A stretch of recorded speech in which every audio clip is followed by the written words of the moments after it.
지난 한 주간 평안하셨습니까? 오늘은 성경적 세계관이 우리 삶에서 어떻게 작동하는지에 대해서 살펴보고자 합니다. 기도하고 시작하겠습니다. 사랑과 은혜가 풍성하신 하나님 아버지, 지난 한 주도 저희들을 지켜주심에 감사합니다. 하나님의 무한하신 사랑과 은혜를 받은 자들로서 이 세상 가운데서 하나님을 사랑하며 이웃을 사랑하는 주의 선한 백성 되게 하여 주옵소서. 감사드리오며 예수님 이름으로 기도드립니다. 아멘. 성경적 세계관을 가지고 살아가는 사람들의 첫 번째 특징은 무엇일까요? 그것은 사랑하며 살아간다는 것입니다. 성경적 세계관을 가진 사람들이 사랑을 자신들의 삶의 방식으로 삼는 이유는 하나님께서 사랑이시기 때문입니다. 하나님께서는 우리를 사랑하시기 위해 그리고 우리에게 사랑을 받기 위해 우리를 그분의 형상대로 창조하셨습니다.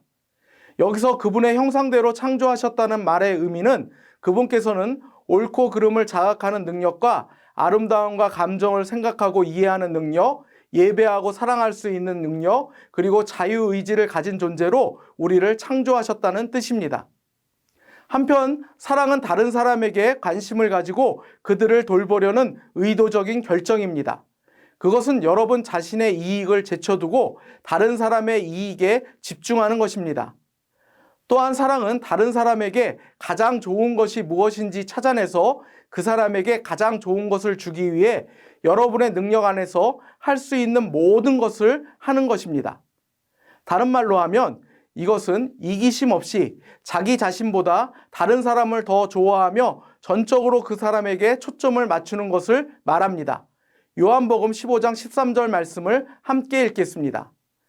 사람이 친구를 위하여 자기 목숨을 버리면 이보다 더 큰 사랑이 없나니. 아멘. 만약에 자신의 죽음이 사랑하는 사람에게 줄 수 있는 가장 좋은 것이라면 그 사람을 위해 기꺼이 죽을 각오를 할 정도로 사랑하는 것은 이기적이지 않은 사랑의 궁극적 표현이 될 것입니다. 그러나 하나님의 사랑은 우리의 사랑을 뛰어넘습니다. 로마서 5장 8절 말씀을 함께 읽겠습니다. 우리가 아직 죄인 되었을 때에 그리스도께서 우리를 위하여 죽으심으로 하나님께서 우리에 대한 자기의 사랑을 확증하셨느니라. 아멘. 하나님의 사랑이 우리의 사랑보다 위대한 이유는 그리스도께서 우리가 아직 죄인 되었을 때에 우리를 위해 죽으셨기 때문입니다. 하나님은 우리에게 사랑을 요구하시기 전에 당신의 사랑을 예수 그리스도를 통해 우리에게 보여주셨습니다. 그리고 우리에게 이렇게 요구하십니다. 요한일서 3장 16절 말씀을 함께 읽겠습니다. 그가 우리를 위하여 목숨을 버리셨으니 우리가 이로써 사랑을 알고 우리도 형제들을 위하여 목숨을 버리는 것이 마땅하니라. 아멘. 우리는 주의 사랑으로 구원받은 존재로서 하나님을 사랑하고 이웃을 사랑하며 살아가야 합니다. 한 해에도 수많은 사람이 낙태를 합니다. 그러나 낙태로 한 생명의 삶을 빼앗는 것은 하나님의 창조 목적을 침해하는 것이며 인간 생명의 존엄성을 약화시키는 것입니다.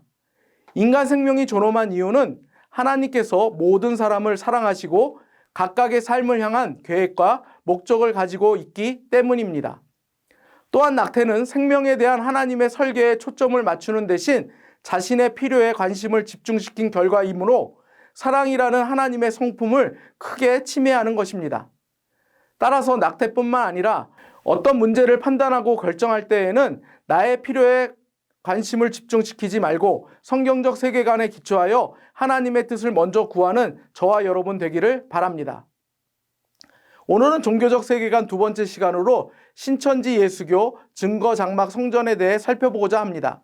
신천지 예수교 증거장막 성전은 이만희가 1984년 3월 14일에 창설한 신흥 2단 종교입니다.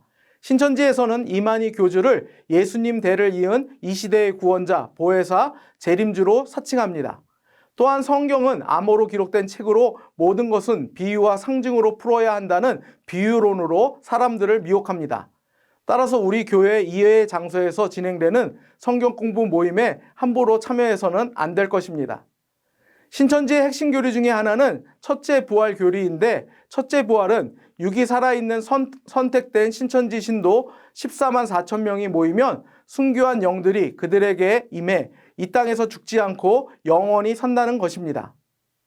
사람들이 죽지 않고 부활할 수 있다고 믿는 이유는 이만희 교주가 허리 수술 중에 죽었다가 다시 살아났다고 주장하기 때문입니다.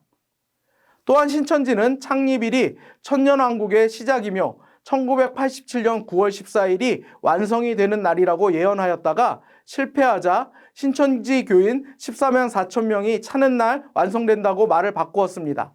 그러나 선착순 14만 4천 명이었던 주장은 교세 확장으로 14만 4천 명을 넘어서자 선택된 14만 4천 명으로 그 개념이 다시 바뀌었습니다.